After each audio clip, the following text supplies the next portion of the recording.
Man, I was so tempted to wait about 5 seconds afterwards not to go live. Oh, now we have a package and everybody goes crazy from the UPS, man.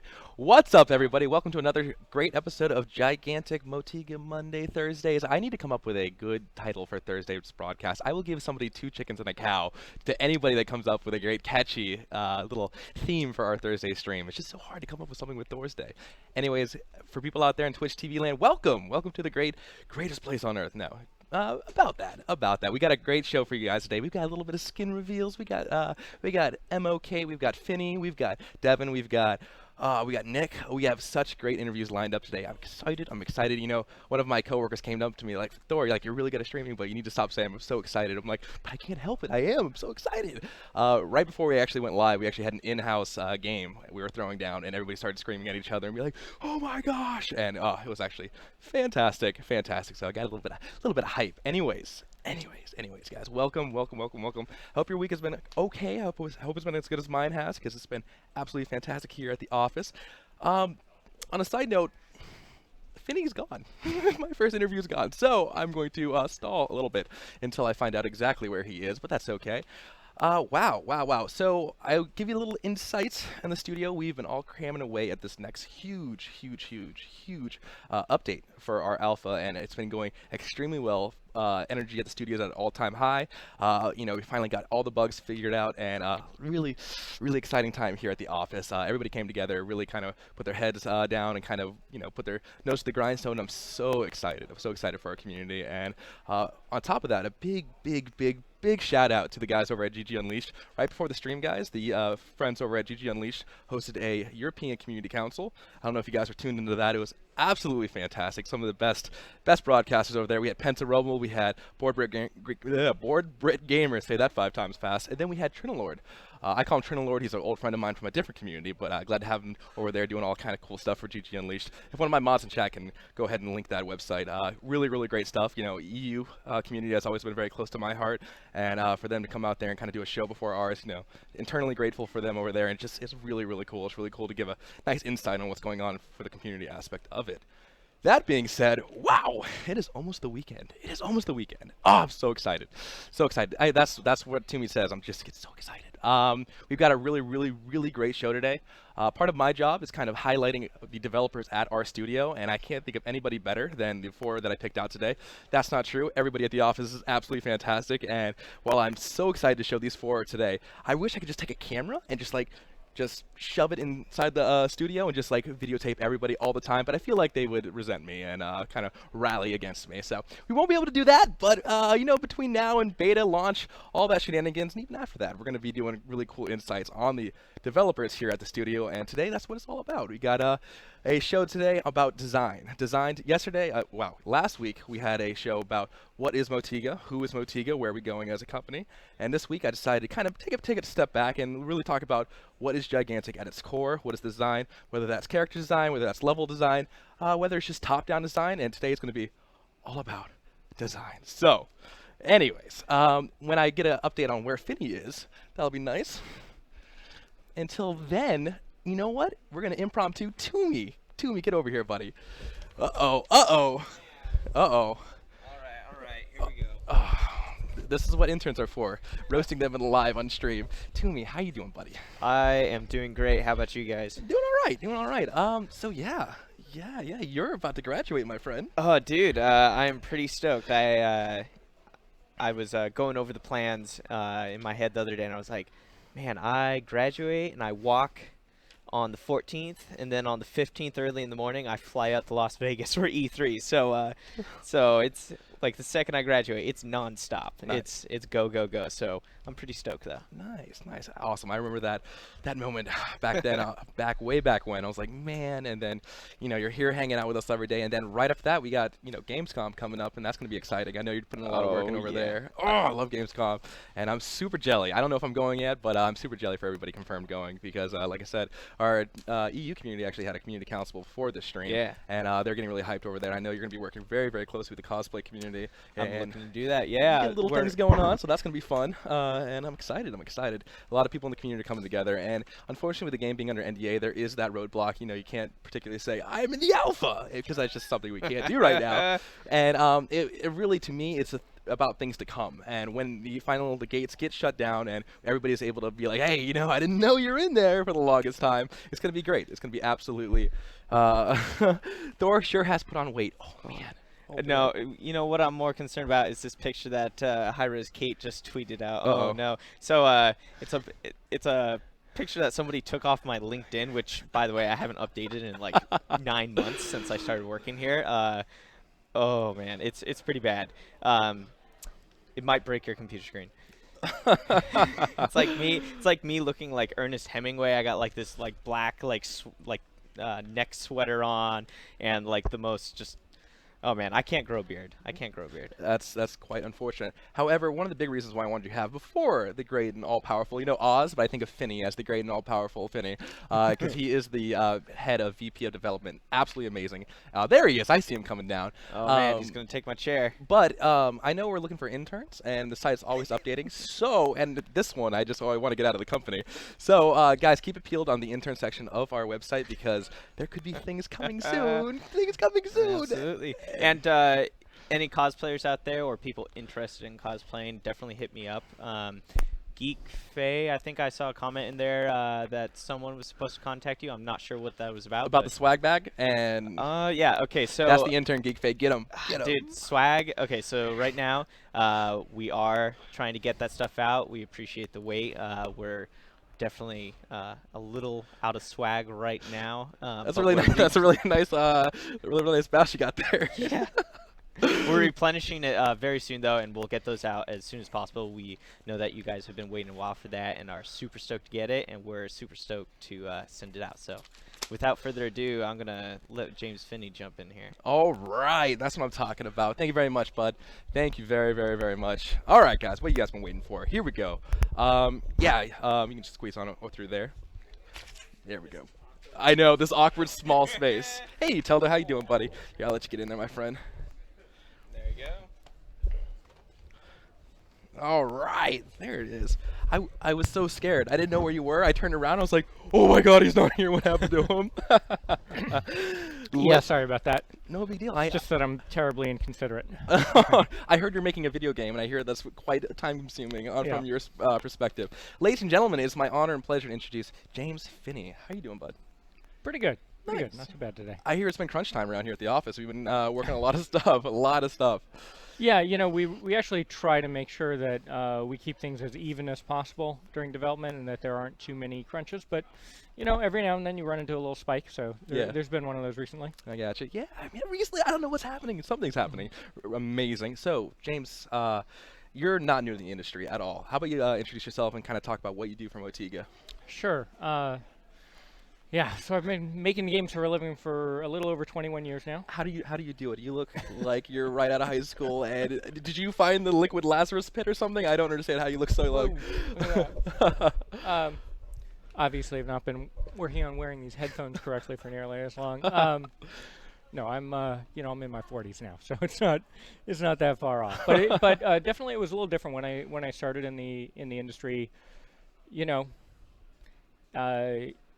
The way in and the sort of there wasn't sort of school for it or all those sorts of things, and even for a while, probably first dozen years or so, you could go to school to get a degree to make games, but it was probably pretty bogus.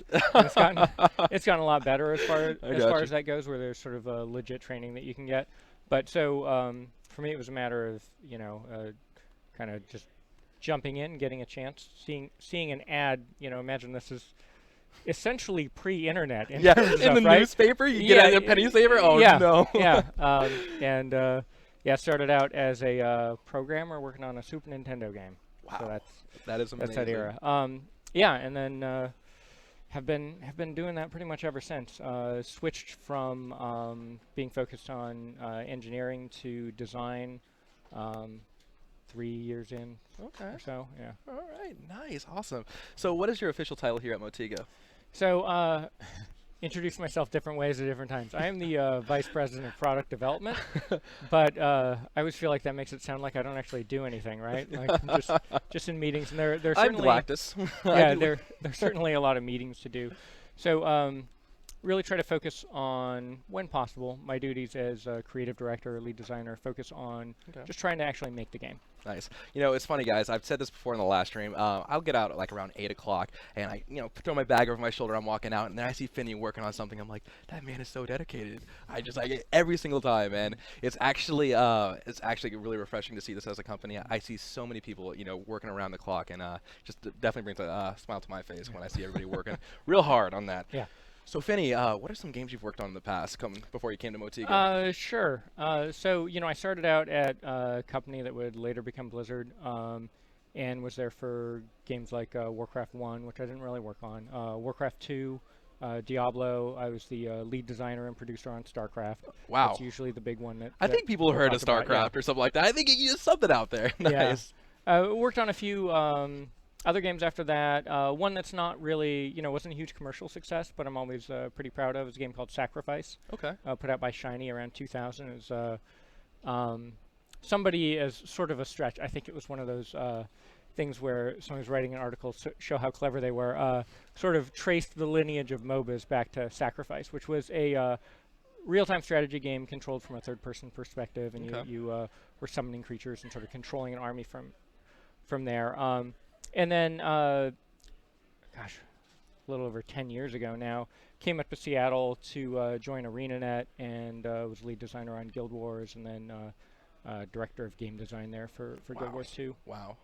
That's absolutely crazy. It's interesting too, because you went from StarCraft, well, actually you started at Nintendo, Yeah. then you went to StarCraft, and then Guild Wars. I mean, there are definitely broad genres there. I mean, having worked on all those games, do you think that's kind of really helped you as a designer kind of understand different kind of facets of different kind of games? Oh, sure. You screw up different ways on every project, Nice. and sort of have a chance to learn from different mistakes.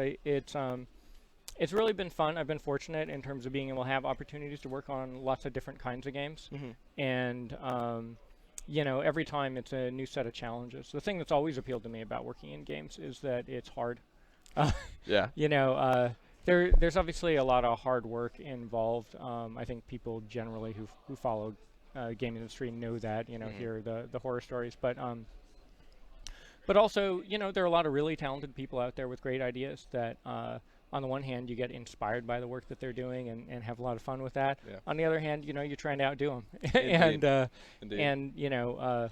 I think every one of the games that I've worked on has been, a fresh set of challenges and a new set of lessons. I gotcha. Well, getting a little bit into Gigantic, how would you describe, if somebody just saw a trailer for it, like how would you describe really the design of Gigantic? Where did you come up with it? Because I know before you came here, it was a whole different beast of a game, and then you got here, kind of refined things, and looking back now, and what would you say and describe Gigantic if you had to look at it? Yeah, and of course I get to do this for the press every now and then when we go there, and you end up having these discussions about what are the key points to talk about to make sure that people sort of get what it is. And so there I would say, it's third person, it's fast paced, and it's teamwork, it's an action game. But talking about it as a game designer, what I think of it as, it's a third person action game, first and foremost, that emphasizes teamwork. So it's about 5 players on each team. You've each chosen, unique heroes. Yeah. And really tried to make it so that the heroes have a variety of ways that they can work based on how you upgrade them during the game, but that figuring out how to work together as a team, both making use of your individual characters' abilities, but also the brief windows of strategic opportunity that exist in the game. Gotcha. Is really what it's trying to do. Gotcha. Yeah, it's unfortunate in the game industry. A lot of people like to put labels on things, and you and your background, you come from StarCraft, and so and Gigantic, I see it all the time, where you have that moment-to-moment strategy of putting something down, and then but also you have that third-person action, where it's a really Twitch gameplay, Yeah.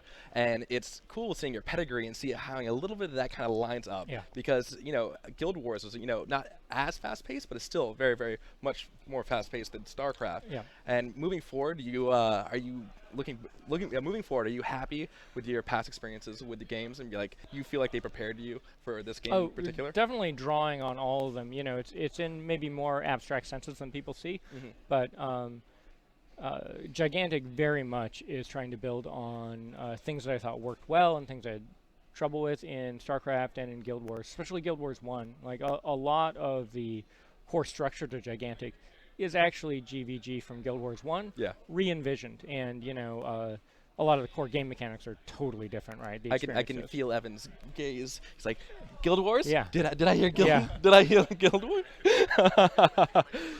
Oh, nice. Oh no. I Yeah. could definitely a lot of love for the Guild Wars fans over there, and you know, such a Yeah. big integral part of that. Yeah, but both of those games are ones where we tried not to put so much structure on it that there weren't opportunities for people to be creative about their strategy, Yeah. and that the game has a certain pace to it, but that a lot of it has to do with players choosing when to be aggressive, when not to be aggressive, and that a lot of elements of defense that you're responsible for as a player, they're your responsibility. The game doesn't protect your guardian, your guild lord, your base for you. If somebody's just going to come in and drop some guys, if somebody's going to come in and back, you have to go answer it. Yeah. And so it's that same mindset is present throughout all of them. Yeah, and unfortunately, it's funny because being on the community side, I'm used to people like just putting labels on things, and you see a trailer for a game, like, oh, MOBA, and it just that, for better or worse, it kind of labels that and it sticks with you. Yeah. And being on the community side of Gigantic, people would be like, oh, it's another MOMA, and I'd turn around and be like, that's not what it is, and I would just scream at people, and like, you need to play it. They're like, I can't, and I'm so excited for that Berlin Wall to come down and people actually get it inside their hands, because it's unique, it really is. And I remember about a year ago, and I first heard like the whispers in a wind of Gigantic, and I looked at it and I was like, and my guild leader at the time was like, no, you really need to play it. And then I got to sit down and play it, and it just, honestly, it just came together so different well. There's the Twitch gameplay of like Amani, where she has that scoped in when she's a sniper, that little bit of FPS. There's, Charnock, big DPS, and has to react, has to move, but also very, very squishy. Yeah. Then on the, flip side, there's Margrave, a huge tank. He's up there, he's in that front line, he's, pushing people away, peeling for the teammates. And me personally, I just don't. Of course, that's in other games, but it just comes together so well in Gigantic. I'm so excited for you guys at home to play that. So excited. Yeah, I am too. I mean, that's the thing. Not my favorite thing, having to go and sort of talk about the game, do the press stuff. It actually always ends up being fun. People are really cool, and the cool thing about big events is actually meeting players and just going to talk to fans and people who are excited about stuff. But really what matters to me is the game. It has to stand on its own. And the experience that people have when they get into it has to be something unique. It has to be like, there are so many different ways you can spend your time, right? So many different things you could be doing. There are lots of games out there that are worth playing. Indeed. Why is it I want to come back and play Gigantic more? Yeah. Why is it, we're playing every day in the office and people are still just super psyched about it's a playtest time, right? I agree. And making sure that we're hitting on that front is really what matters to me more than what the labels are. Indeed. That's actually a really good point. Like you were mentioning before, everybody gets really excited. Like game time and playtest time, like we'll stand up like, did you just do that? And start yelling at each other from across the studio. And Joe, oh my gosh, I don't know if I can ever have Joe on a interview, but he's great. He actually is. The energy, like I said, in the studio is just absolutely phenomenal. I actually have a question here from Malcor. He said, I've been. It's been stated that your introduction in what led Gigantic along this path of 5v. So when you came to the studio, it wasn't necessarily what it was, and now it's a 5v5 PvP design. Yeah. Is that where you see Gigantic going? Yeah, I mean that's really what we're focused on. In terms of how it evolved when I got here, a lot of the groundwork was there in terms of ideas. It was just a question of like, how do these things fit together? And as I said a little bit earlier, and I've been, I think, pretty transparent about elsewhere, a lot of it was looking at it through the lens of Guild Wars 1 and saying like, oh wow, I see how these things fit. And some of that actually goes back to having wanted, since the days of, say, Hexen, to date myself again, right? That's right, Lazarus pulled to have a chance to do a fantasy shooter kind of thing, and especially look at the sort of challenge of taking ranged characters, taking spellcasters, and taking melee characters and putting them into an environment together. I'd actually been wanting to do that for 15 years, and I was like, oh, we could totally do that here. Nailed it. Totally fit with the things that you want. And the team that was here when I got hired was some of them were people I'd worked with before. Some of them I sort of knew from Seattle game developer social circles, but I knew it was a really awesome team. Nice. And so I was really excited about to get to work with these guys. Yeah, I've actually been so blessed to be able to be brought into the fold and get to see all the passion. And one of the bad things about NDA, like we can't show so many things, but getting to getting to see how Gigantic has evolved, even from PAX South and East, and seeing all the design elements that you guys are putting into the game, I'm just like, oh my gosh, I'm so excited to play this. I'm like, hey, do we have another build? And everybody's like, no, not yet, but it's coming soon. So I'm excited. I really am, guys. Well, Finney, I know you have a lot of work to do, and I just want to say thank you very much from the bottom of my heart, guys. It's so hard to get developers alone, and I just want to say thank you again, Finney, for coming on, chatting with us a little bit about the design of Gigantic. We still got 3 other interviews today, but again, thank you very much, bud. Awesome. And I can't wait to see more stuff. Oh, man, I'm Thanks, excited to chat. All right, buddy, thank you very much. Cool. All right, ladies and gentlemen, that's the first out of 3. Finney, thank you very much again. We got some pretty cool things lined up. Oh, the next person. Oh, I'm excited. I'm excited wherever he is. CEO is gone. Hey, Anuku, how you doing? How you doing, bud? Oh man, I'm excited. We gotta find Devin. Oh, there he is. Oh, I'm super excited. This is the fun part of the stream. This is the fun part. Hey, buddy, how you doing? Oh, here we go. Yeah, I know. A little bit of a squeeze. There it is. Boom. All right. Hi there. Hey, buddy. Hi. Oh, man, I'm so excited. Oh, I do say that a lot. I really do. Wow. Ladies and gentlemen, it is my pleasure to introduce Devin Caddy Lee, also known as M.O. Gorham. Are you okay? You're Yeah. like, this is the community corner. This is this is what it looks like. Yeah, I'm like 5 feet from my soul. It's nice. I know, right? You get to see all kinds of fun things. Practically in his lap. Oh, he loves that too. Uh-oh, we got a picture. Alright. Oh, man. Sorry about that. Wow, ladies and gentlemen. Oh, now we're getting pictures everywhere. This is just the wrong moment. All right, ladies and gentlemen, it's my pleasure to introduce Devin Caddy Lee. Devin, how you doing, buddy? I'm doing all right. All right. Yeah. Oh, man. Oh, and here it comes. There it is. Here Oh, it come on, comes. right in the earphone. I was considering getting my goggles, but Please, this is better. Please, no more, no more. I was like, they're gonna do it. I should get my goggles. Oh man, man. Please. And chat didn't even warn us at all. They saw it I happening. didn't even flinch. They did. They stone cold. Yeah. Anyways, whew, I'm excited. First of all, let's tease. Let's tease the skin. You want to tease the skin? Tease the skin? Oh yeah, sure. Let's tease the skin. By the way, I had to fix. Who's that Pokemon? Oh, who's that Pokemon? Wait, here we go. Boom. I hear you had a thing to do with this. I did. I designed it. We'll get. I mean, Well, we'll get more into that. First of all, let's talk about a little bit of who you are and who's M.O. Gorham. I am one of the concept artists here. One of 3 right now. One of 3. 4. Actually, everyone's a concept artist here. We were talking earlier about like I don't know what I do really. what is going on? Why am I here? We were talking a little bit earlier about Vinod and how amazing he is too. And if I had my way, I would just, like I said, wrap everybody up in a big bear hug. We and be like, can't physically. we people can't across. physically fit any more people That's in good. here. That's good. It's cozy. We're already sitting on top of Ice Hole's lap. So Yeah, we're in Ice Hole's. Ice Hole. we're in Ice Hole's ice. Nailed it. Cool, awesome. So you're a character artist here, and today we're talking all about design. And something that was a little bit of an eye opener for me, and that what I really want to tell chat today is how much Hey, What? camera. I I was like looking at the monitor, and I realized there's a camera. There it is. Nailed it. So what I wanted to talk to Chad about today is how much connectivity we have for different kinds of teams here. The artists, they talk to the designers talk to the artists, we talk to the, even like David Noonan over there. He has so much input, and something that I love to see is everybody working with each other. And so that's really what we're going to be focusing on with you. But before we get into that, I do kind of want to show your artwork, because when I first saw you working at your place, I was like, you're a wizard. You're an absolute wizard. And I guess started walking, and you'll know it too, because I'm I'll a journeyman wizard. You're a journeyman wizard, +1 to stats. I'll get up from my desk when I have a spare second and kind of like wander over to you, and I'll be like, "What you doing?" And I'll just like stare creepily behind him for about like 5 minutes, and then you won't notice that I'm here because he has the earphones on. I'm just like, "What you doing?" I'm zoning. I'm like deep in the zone. I'm like, "You're a wizard, Harry. You're just making amazing artistic stuff." So Oh, to get a little thank you. piece, piece of that for the chat, I do want to kind of go and show a little bit of your old portfolio Oh. and see. Oh, it's so good. No, don't be bashful. This is what it's all about, getting the audience to know you. Here we go. Hmm. Oh, look at that. That thing. What do you call that? It was the original idea was that it was a Cerberus. but it kind of just instead of 3 heads, it just kind of put all 3 heads into one. Nice. Bigger head. That is amazing. I could never do anything like that. I've had to make it like overlays and stuff like that, and I have literally tried to almost break my keyboard because I am just such a potato when it comes to that kind of stuff.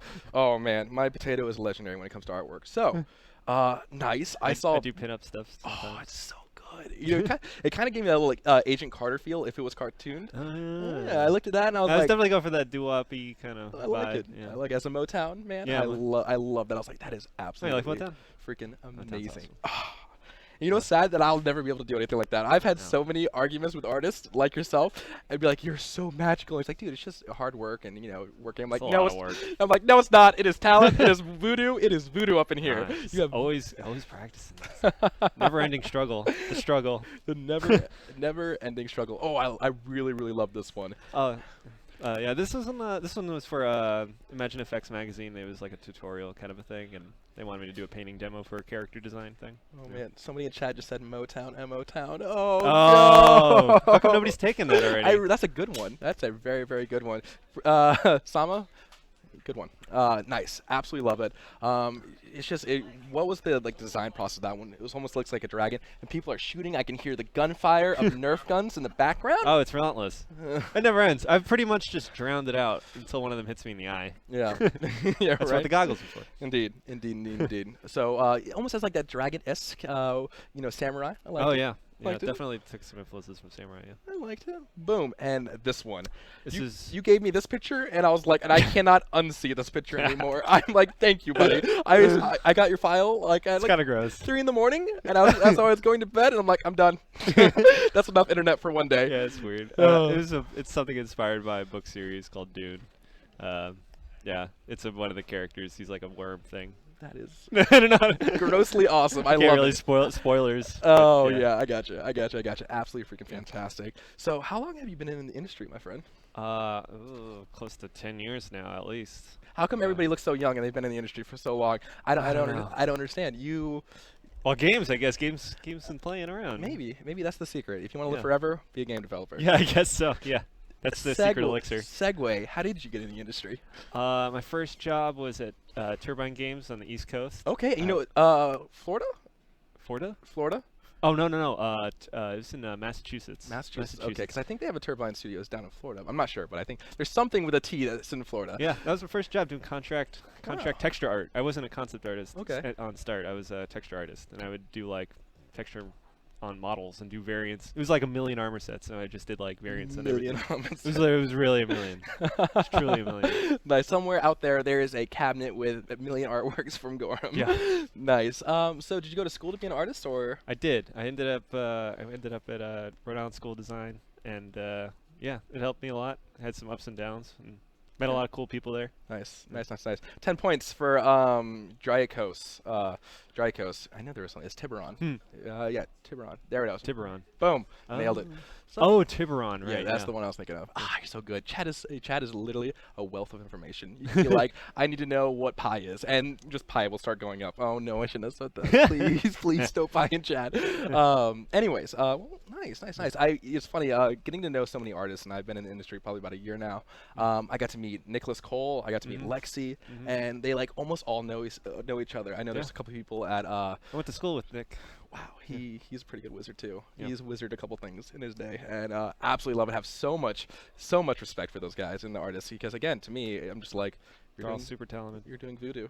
Yeah, that's what you're doing. Awesome. Well, let's get into the meat and potatoes of the character and how much you and design talk about it. I mean, it's pretty much back and forth, like almost every time. Every time we have a character kit, like we are always close in talking with design. And yes, I mean, sometimes they inform our concepts, and sometimes our concepts inform the design, and it goes back and forth. And it's like, it's never really like a clear cut thing, really. And it's funny because Troy came to me and I was like, well, I wanted to have and we're gonna have Nick on here a little bit after you. But I was like, yeah, we'll talk about character design and how that transitioned into artwork and stuff like that. And then Troy's like, that's usually not how it goes. Usually from the get-go, they'll come If up only with it was that simple. I know. So If only it was that simple. right, Yeah. easy bake oven for Yeah. characters. You put Easy- boop, a little Yeah, like brownie. creepy crawlers. You just pop them in. Yeah, you remember creepy crawlers? I do Those are remember. awesome. Oh my Throwing gosh. against walls. Oh, those are so. That was like the good. man's easy bake oven. I could not even It was make like the those. boy though. easy. I could not even make those. Yeah. I was. Oh man. Anyways. Whew. Oh yeah. So Troy informed me. He's like, that's usually not how it goes. Like usually. So in a couple instances, like Adept and Taito, you actually the kit was somewhat formed, and then you made the hero, and then they Oh. made the kit for the hero. Yeah, they kind of retroactively fixed it. I mean, it was originally it was a really crazy kit. It was like it was called Duel, I believe. I wasn't. They changed it like after I came in. Yeah. And like there was a skill like Fang, the E skill used to be used to switch stances kind of, and it would change the effects of his other skills. Yeah. But then once he became Taito, the Fang, the little mouse guy, Yeah. mouse ferret thing. it would- Mefaran. Yeah, it became the E skill. Nice, So, yeah. nice. Let's show an example of what happened when you came to Motiga, your test, as they like to do in artists and stuff like that, and really kind of talk about the evolution of Taito. And Taito. Creepy crawlers is gender neutral. Thank you, Alex. Thank It's you. true. My sister ended up playing with it more than I did. Oh. Yeah. Oh, that's great. That's absolutely fantastic. So let's talk a little bit about when you came to the studio. This is Taito as everybody knows him right now. As you can tell, Taito he Oh. has that feel. You're like over here. What is Yeah. So Taito, that's kind of like the feel of Taito. And people have seen him play before. They've seen gameplay footage, and they really get who he is. He's kind of has that mask face. He's very lithe. He's very fast, and kind of has that mobility. Just all about him speaks to him. But it wasn't always like that, though. It really. I saw Snail Man. That's the only way. Oh, yeah. Yeah, it's Snail Man. I don't know if I put him in here, but Oh, we definitely did. Oh, It's good. absolutely fantastic. So Taito wasn't always Taito. It could have been Snail Man, and the exact opposite. Instead of fast, it could have been super slow. he could have been super slow. Yeah. I really want Snail Man to come back and just be like the arch enemy of Taito. So let's go ahead and show people. Oh boy. Yeah. So for my art test, I did 2 characters. So that was the other one besides Taito that we Yeah. did. And the idea behind that one, the pitch was design a character with a hero and a pet. Yeah. So for this character, he was a blind samurai, and kind of a character, and he had like a Zatoichi type, and he had like this little guy, and he would act as the eyes. Gotcha. And I was trying to think of skills that would interact with the little creature on his head, and they would have like different vision mode or something like that. That's so cool. That is so amazing. Chat's going crazy. I want Snail Man. I want Snail Man to be back into the game somewhere, somehow. I think there is room for Mr. Snail Man. And you told me before that you've been trying to get that snail into the game somehow. Yeah, somehow. I tried like 5 times. It's never gonna happen. I don't give up yet. We can fit it onto the artwork of Canyon or something like We'll that. get 'em in. Oh man, absolutely freaking amazing. And it's funny because you said it was one of your artistic tests to get actually into the company, and it's seeing how Taito is and where Taito came from and where it's going. But I can totally see how you were given credentials and asked to draw a character, and you came up with that. It's just I'm absolutely. shooting in the dark. I'm gonna just like throwing stuff at the wall until it sticks, and Yeah. Yeah, I like it. Yeah. I like it. So you put in 2 entries. So this was one of them, and the next one, and Oh, the one that won out was Yeah, that was the first iteration of Taito. We call him Papa Taito Papa Taito. because he's kind of a little bigger and meatier, I guess. He was definitely not as gender neutral as he is now. I feel like we slimmed him up, and Yeah. and he has very like broad chest here, and like Yeah. So we definitely wanted to push the aspect of him being like very mysterious. Could be a man, woman, could be a bunch of ferrets in a costume, It just holding up like sticks and prongs and holding up there. Yeah, I can definitely see that as well. Yeah. I absolutely. So seeing this art, I just instantly thought of like Captain Jack Sparrow, who's actually a sparrow, and just something like Oh, that. yeah. Captain Yeah, Jack- there's definitely a piratey kind of aspect to him. I love it. I love like the little chest, and Yeah. absolutely fantastic. And it really shows like a lot about how good you are as an artist, because from there to Oh. there, it's not too far of a stretch. Well, yeah. Once we got into in-house, it's like stylistically we wanted to marry everything a little bit better. We slimmed him down because he was supposed to be like she was supposed to be like kind of really fast. So and like the other character was it had a speed aspect to it, but we wanted to make her feel like really fast. So it's like we combined a lot of those aspects. Nice. I love it. To make it I more love it. streamlined looking. And like I said, it really speaks volumes about how you are as an artist, and that's not too far away from the original one that you put in. It's just The absolutely, basic things are there, yeah. absolutely It's a lot of fantastic. the basics. And I love how little Fang is still there. He's still hanging yeah, out. Fang actually changed very little. Indeed, Yeah. indeed. And you were telling me the story about how when you put Fang there, that actually changed the kit and kind of worked that into it as his other arm. Because if you guys can't see in chat, he's actually missing an arm, which is hard to see because of the cape, and it's just so good at being that moniker. Yeah, the cape's kind of like his wing. That was the idea. It was like he has Nice. a wing as his cape. Yeah. So that was like that was his other arm. And yeah, Fang was. I was really pitching for him to be named Southpaw. Southpaw. I like But it was a little fourth wall. You know, it's kind of a baseball reference, so we really couldn't do that. I gotcha. Nice. So when you put Fang on the character itself, you told me it became his E, correct? Or his Yeah, it Q? became a C. I mean, like that's not even the only example. I mean, like, there's a lot of characters where like after concept, you know, things will change, or like after design's finished, you know, the concept will change. That's just like the kid for judo originally didn't have the tongue attack, and then and then once design got a handle of it, like they gave it to him, and it made a lot of sense, obviously, because he's a frog, right? Yeah. So things like that were, and then we could like, you know, concept wise, we like, you know, designed like what he would look like with his tongue out, and like, you know, That's cool. pulling people and. That's cool. Yeah, it's so exciting to see really the banter back and forth between you guys, because how it works, guys, is we'll come up like, hey, you know, it'd be really cool if we had this kind of character, and then I'm like, Lord Base Gorham and Finad, can you make these characters? And then you make the character, and then they evolve one step further and be like, you know, it'd be really cool if that guy had a huge gun, and suddenly that guy has a huge gun, and then, and before everybody's like, can't confirm, now huge gun character in Gigantic, to be announced in 2015. Oh gosh. But what I'm saying is, like, there's so many, like, the design process from, it goes, you know, starts off with a simple concept, it goes back and forth between you and design, and then it just evolves, and really, the character finds its soul along the way, and it's a little bit of yours, a little bit of his, probably a little bit of Ginger, but it gets a bunch of souls, and then it comes into something like that, and absolutely exciting. Oh, we need to tease the skin one more time. Go ahead. We got to tease the skin one more time. I mean, I think it's pretty clear that it's a Swift skin. It has to be. It has to be. It's a Titus skin. It's quite close. Plot twist. It's actually Margrave now. He slimmed down. Indeed. Margrave slimmed down. Indeed. By the way, what is your favorite game growing up? My favorite game growing up? Mm-hmm. Ooh. I'm gonna say I had the most memories playing Golden Axe in Chinatown Fair. That was probably. Golden Axe is like side-scrolling beat 'em up. Gotcha. I know exactly. And yeah, but I liked it because it was cooperative and like you could play with other players, and it was like really cool that you could like team up. Like that was the first time I had done that, like getting into an arcade and like playing with other kids. So I have a lot of fond memories. I don't know if it's like necessarily the best game, but it's definitely the one I have a lot of memories. Also, yeah, Chinatown Fair and all that business was like awesome. Growing up as a kid, Gauntlet, Dark Legends, Gauntlet's Dark, very similar. Yeah, took all of my Diablo. quarters. Yeah. Oh yeah. All of my quarters just gone, and now they're just dancing with umbrellas inside. See, this is why we can't stream. Are those complimentary? I guess they're complimentary. Can I take one? We've just gotten umbrellas. Can't confirm here at Motiga. Nice. So for the aspiring artists out there and who want to get into the game industry, like, what would you say if you had a couple of words to give them? Like, how would you go into the industry as an artist? Well, first of all, you got to be working very hard. You got to work very hard and just draw every day. I mean, you're going to hear that a million times. You know, it's funny. One of my other friends just got hired, actually, at, I think, Monopoly Studio. And he's like, draw every day. It doesn't matter what you're drawing, who you're drawing, where you're drawing, why you're drawing, just draw. I would say the other thing is just get your foot in the door as quickly as you can. And then you can work from within to try and, like, you'll at least be learning about the industry with your foot in the door. Like, I wanted to be a concept artist, but I took another art job, even though it wasn't exactly what I wanted, as a way in. And then I was able to, like, you know, mosey and maneuver my way into being a concept artist.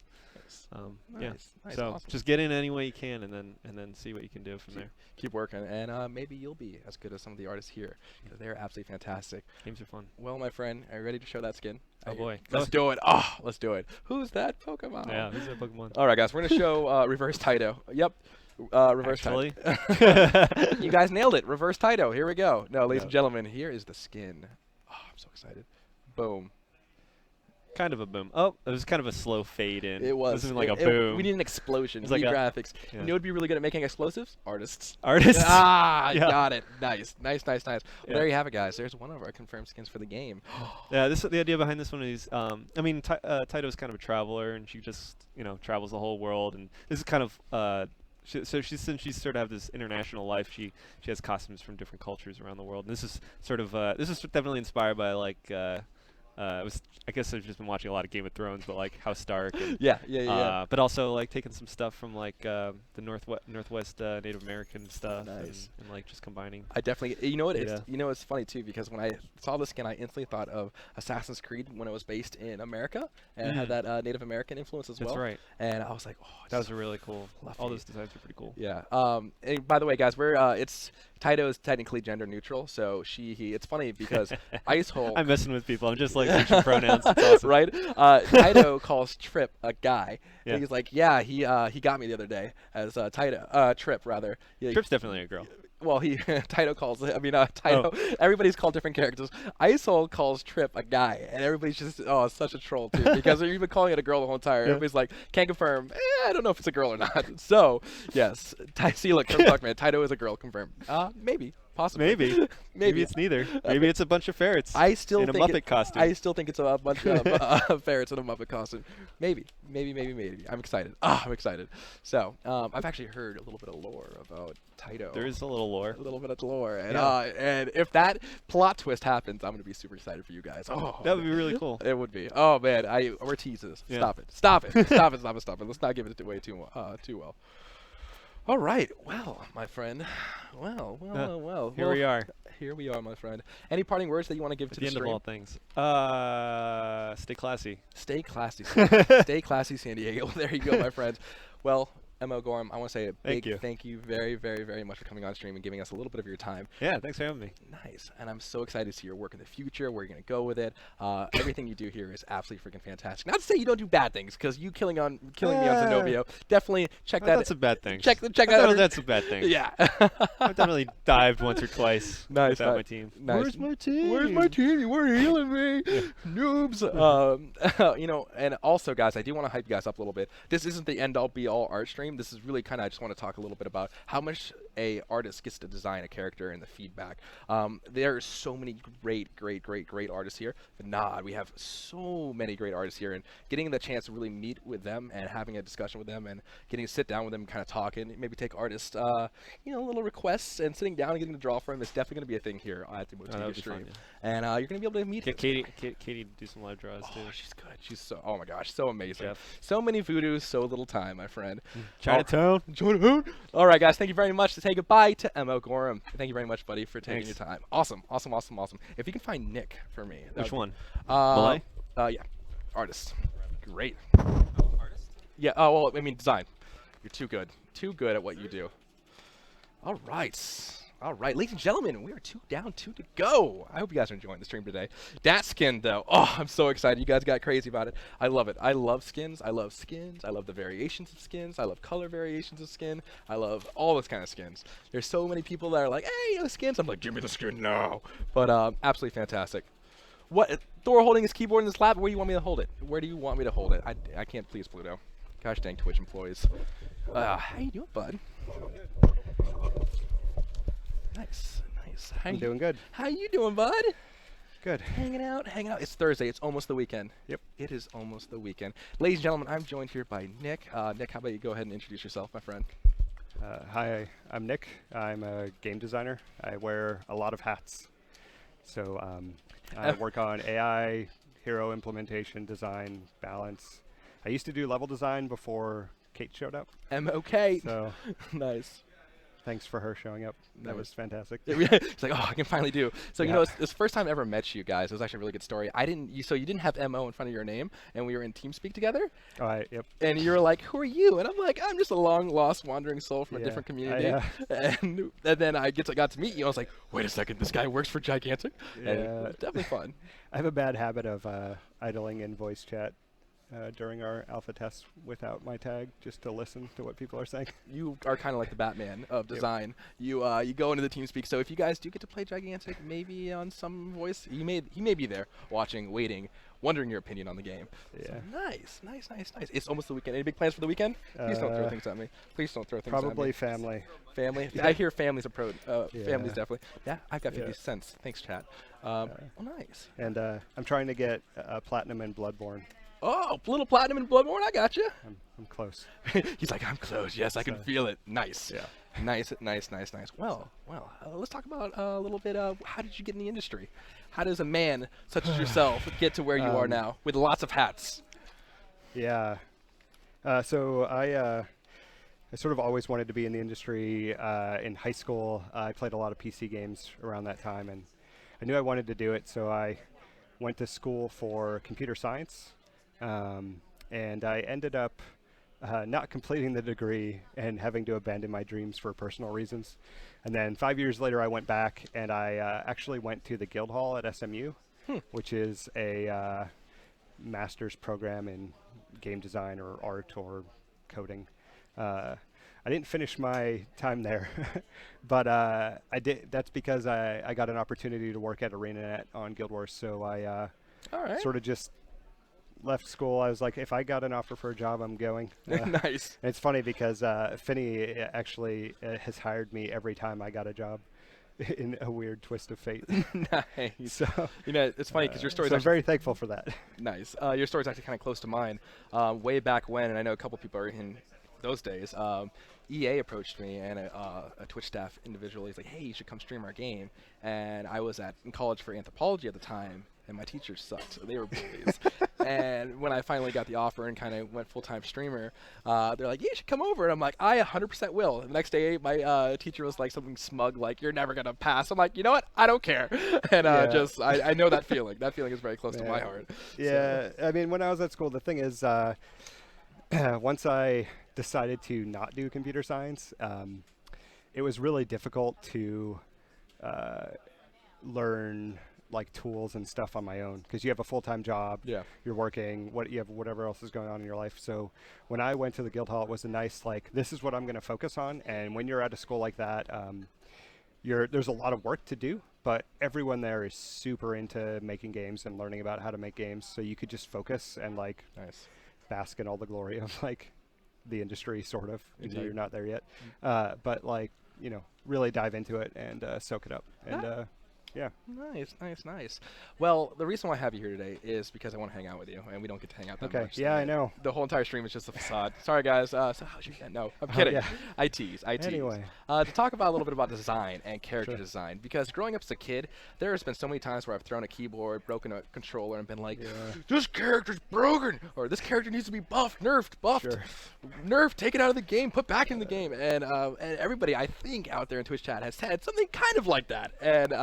And so I want to have you on to kind of talk about what goes into a character design, really what goes on behind the scenes in the game development company. For us, I mean, I guess each company approaches it differently. Right now, for us, when we're talking about new characters, we're looking at gameplay whole, sort of like how does it feel to play characters in different games? Do we feel like there's something we want to include that we haven't had yet? Yeah. And then once we like say, okay, yes, we want that thing. Like we want the character that plays like a shooter or a brawler or or a fighting game character, or which I assume brawler and fighting game character are different things. Yeah. So they like mechanically they're different anyway. That's why I referenced that. Indeed. But or like a RPG player or things like that, and then we decide what role they want to fill, and then we sort of it sort of varies from there. Sometimes, like, we don't even get into that discussion, like, because we just have an internal wiki page where anyone in the company can just be like, hey, I have an idea, I'm just going to throw it here. Yeah. And then when it comes to, like, hey, we want to add more characters, which ones do we want to add? And it's like, all right, let's go take our look through the list. And it's like, okay, I like this guy, that guy, and that guy. So Wait, we're getting some intermission. Wait, they want a Thor character? I don't know. I don't know. yeah. I can't force that, guys. If you had time to write it on the wiki, you might have a better chance of it showing up. and I'm getting suitcases full of money and depositing it. Oh, yeah. Yes. How much? Anyways, Yeah. I tease. Well, I'll text you later with the no. Nailed it. Anyways, so be prepared, chat, for some amazing paint skills. What really kind of gripped me about this game was how different the characters feel, but how on a scale, like, there's always been this, like, trinity of the heals. You got DPS, you got tank, and a lot of MMOs use it. A lot of RPGs use it as well. And it's funny because getting to sit down with the characters and play them, there are those characters that kind of really have that role of like tank. He's a tank, and that's what we call him internally. But obviously, I was referring to Margrave. Sure. And then, but on the other side, we have Charnok, who's just straight DPS, and he has AoE, and he can't heal, and he can't really tank, can't peel and stuff like that. But then you have Vadasi, which is heals. However, she also can do damage, and internally that's been fun to deal with some shenanigans. It's tricky because with different playstyles, the characters might deviate one way or the other. But when you're trying to look at them and balance them, like in Gigantic, we're not just straight up numbers, and we're not math fighting as much as you would in other games. There are almost no guaranteed hits. So you have characters like Trip is actually like really durable in the right player's hands because they can move in a way that makes them very difficult to hit. So you'd be like, oh, she has like no health, right? But whereas Margrave gets hit a lot, but he has a lot of health and armor to accommodate that. So it's like, how do you find the balance in that? And it's I don't think there's a definitive answer other than very carefully. Yeah, very, very, very carefully. And what gets me really excited too is I remember the first time we kind of talked. This is it had to be like 2 months ago, about 2 months ago. And I remember we were talking about Margrave. And in other games, I'm not going to name any names, but when a character comes out, they'll first the character will be super, super strong, and everybody will buy them, and then they'll get nerfed, and then they'll just kind of be put on the platter and be like goodbye, and like not used again. And what gets me excited is that you guys are actively balancing and actively changing, and going so far as to like completely throw out moves, can maybe change a kit and stuff like that. And you guys are continuously balancing a character. And granted, we are in alpha, so this is the time and place to change it. But you guys are moving forward, always saying like listening to the community, like this doesn't really feel right, and that's what really gets me excited.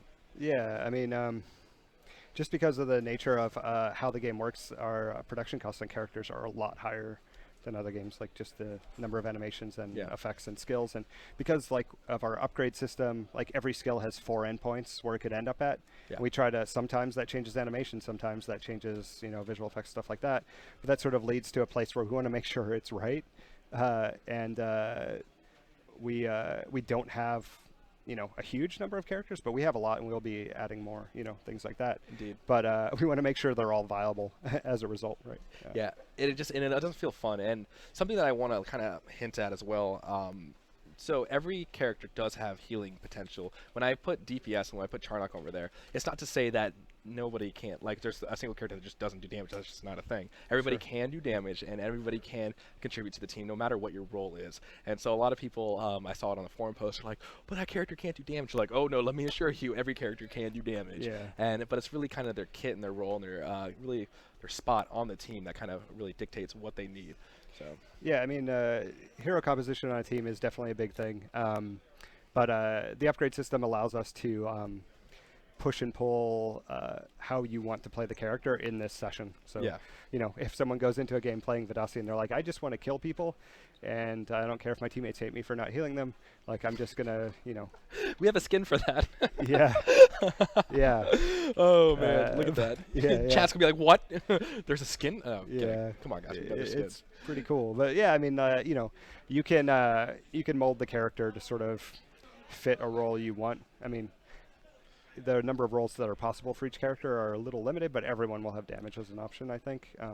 And then it's a matter of fitting what your team has and what they're lacking. So indeed, a lot of the times as well, like if let's say we just have somebody on the team that maybe that just isn't as competent as the other ones, and what I really, really enjoy is not being limited by my team structure in the sense that it's like, oh, in other games, like, oh, I need an AD carry, like I need somebody to do the damages, the hamages, need to go ham bone on this character, and it feels so bad to be like, oh, I can't do anything, I'm a ward bot, or oh, I can't DPS, something like that. But in our game, and again, not to throw mud on anybody, but you always have that like option to it's like, all right, time to do some work, time to go to town, boys, and actually play your character and feel like no matter what you're doing, you're always contributing, whether it's DPS or the kind of role that your character has a better archetype for.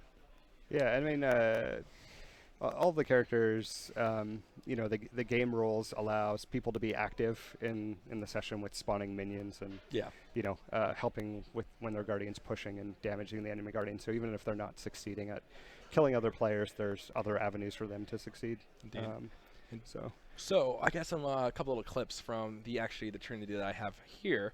Unfortunately, our Vidasi has gone away from the video footage, but I do want to show Okay. people Charnock and Margrave and kind of show people the the differences between a tank Sure. and a TPS. So this is my first time seeing it, so I'm sure it's good. oh yeah. Apparently we have some pretty good players. Yeah. For this footage. So the cool thing about Charnock, to me personally, is that he's so punishing in tight corners. His focus is huge tunnel playing, absolutely punishing the people that are out of position in definitely tight corners. And he's some fun character to play all around. Big meteor comes down, it's big damages. Speaking of heroes, who is your favorite hero out of the DPS range? I'm probably going to have to say Trip, but when I interviewed for the job in a very old iteration, I sat down and Finney's like, here are the characters. And he's like, which one do you want to play? And I was like, I'm going to pick that one. And he's like, that character is very advanced. And I'm like, I got it. And I think I went above 1-1 in that game. And so I was like, all right, I like this game. I want to work on this game. Nice, nice. But so I've stuck with that as my favorite. If I can't decide who I'm going to pick, I always just pick her. Yeah. Nice. So Then on the flip side, we have more of a Margrave, and for the tanks out there, and I know Pyro's a big fan of the Margrave. yeah, Margaret's interesting. He sort of he has a lot of tools for disruption. So Yeah. when he gets in there, he can interrupt people and stun them, and he has a lot of mobility to initiate and sort of escape if he's in trouble. But it depends on what he uses to initiate and what he needs to, whether he saves anything to get out or not. And his melee combo is a little bit different than everyone else's, because you see at the last, when you get to the last hit, he'll like wind up and do this really big slam, and that's like where all of the damage is for his combo. So he's still able to do really high damage, but you have to really work for it. And if opponents are watching for it, they can actually like react and dodge out of the way when they see the hit coming. And then it drastically lowers your DPS, but it's an interesting way to allow him to deal damage without it just being constant and Gotcha. high all the time. Gotcha. Sorry about that, the audio, guys. I apologize. I did sound checks, but apparently sound can't stop for nobody because definitely checked it, and now everybody's like, it's too loud! Turn down the potato! Yeah. But yeah, just piggybacking on what you're saying about Margrave, super fun character, super fun. And it's no secret that people at the office are maybe not quite as skilled as the other ones. There's a big range of, and that's okay Yeah. because a lot of people are working hard at the game and putting back-end systems and stuff like that. So it's definitely refreshing to me as when I'm playing Margrave. When I'm playing Margrave, and I'm like, I need more DPS. Like, all right, I'll do it myself and get the frontline kills and stuff Yeah. like that. But on the flip side, when that broken armor from Sven comes in, You die really quick, yeah. yeah. I'm like, oh no, I need to run. You could stack armor to negate it with your upgrades, so it depends how you go. So you could be like, okay, well, they have that guy. He's going to be debuffing me the whole time. Let me make sure I Indeed. have more armor to deal with that. But it all depends. Like, if you have other people to kill on your team, then you're fine. But like as you said, Nice. it all depends. Nice. And last but not least, and we don't have any video for this, guys, and that's probably a good thing because I think people's ears are already bleeding from the first two videos. Sure. But we got Vidasi. All right. Imagine she's doing stuff. Yeah. It'd be really cool if our website had stuff like that. That'd be nice. Yeah. Kappa. So I mean, Vidasi's interesting because we've developed this mechanic with her where she can sacrifice her health to create orbs, which she uses as a resource. And whenever she does any of her other skills, left mouse button, right mouse button, or Q, it'll consume the orbs she has, one or all of them, depending on the skill, and augment them to be stronger. So she's taking that health she sacrificed and empowering what she's doing.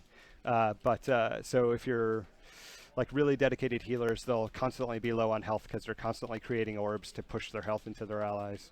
But you can also get a lot of damage out of it, depending on how you upgrade your skills. So Nice. Trujan wants a Vidasi impression. That's a Vidasi impression for you, buddy. Nice. And so just kind of not talking really about lore so much, but one thing I really like about Vidasi is that really risk-reward system of the orbs. it's funny because as much as Vadasi heals, she's a lot of the times very close to death. Yeah, it's gone through a lot of iterations. We tried a number of different things in terms of like the specifics, how the numbers work. Is the damage up front low, and it just ticks away a lot of health Yeah. as they're on you, and a number of things. And it's got to a point where it feels pretty good and fun. But Yeah. the theme of the character, I think, actually used to not be angelic in nature and used to be sort of I don't want to say a vampire, but something different. I don't Yeah. know. I don't know what the idea was, but it was like completely different. So sometimes characters change a lot, and this is what we have, and it's fantastic. So Gotcha. Very, very fun to play. Like I said, guys, I can't wait for you guys to get Vadasi into your hands because she's a very, very, very, very, very fun hero to play. And our very own Mo Kate plays Vadasi over and over again, and she's Yeah. absolutely freaking amazing at it. And it makes me want to punt kittens because just, oh my gosh, she's had a couple rough spots lately, and by rough Yeah. I mean fantastic for her. And Yeah. but she's a great hero, and I'm really excited for you guys to keep pounding on it, make sure it comes out well. And seeing Vadasi the first time I got to play her, and now I'm just like, makes sense. It's yeah, fun. she's strong. What she's getting fixed Fixed. TM. Fixed. Love it. don't worry. Absolutely love it. So I had a really good question here for you, my friend. Malcor asks, what is the hardest, most time-consuming, or most memorable hurdle that you had to overcome in your development role for Gigantic? And how did it feel? And how did you overcome it? Wow. Hurdle. Fighting Kate? I know. Big one now.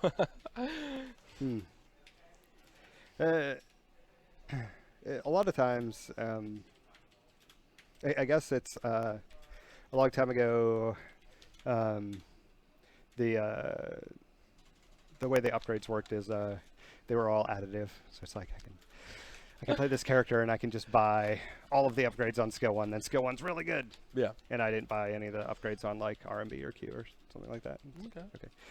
And I fought pretty hard to try and analyze what was with it that was bothering me, and then it's like coming up with a proposal, presenting that proposal, tweaking it, working with the rest of the design team to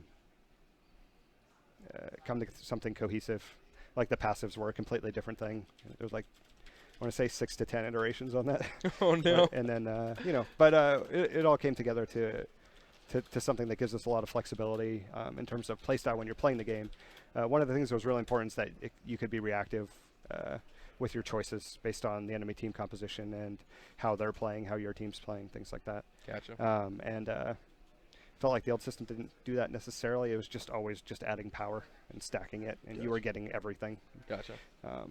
So it was like coming up with a way to present that system and get it cleaned up was probably the biggest hurdle. I don't know. I don't view too many things as everything's a challenge, so it's like all even to me. So it's Gotcha. a little difficult. Good answer. And I know you guys have done a really good job of making the different hero lines feel different. And while there's always going to be some generic choices, and that's the way the cookie crumbles, but you guys have done a really good job of making two divergent branches as far as heroes, scales and leveling up and passives and stuff like that. And again, I wasn't here for the first iterations of the passives and stuff like that, but where they're landing now is definitely a lot better spot. It's a tricky balance. Like we're doing good on some of them and not so good on others, but we know that. It's just a matter of time.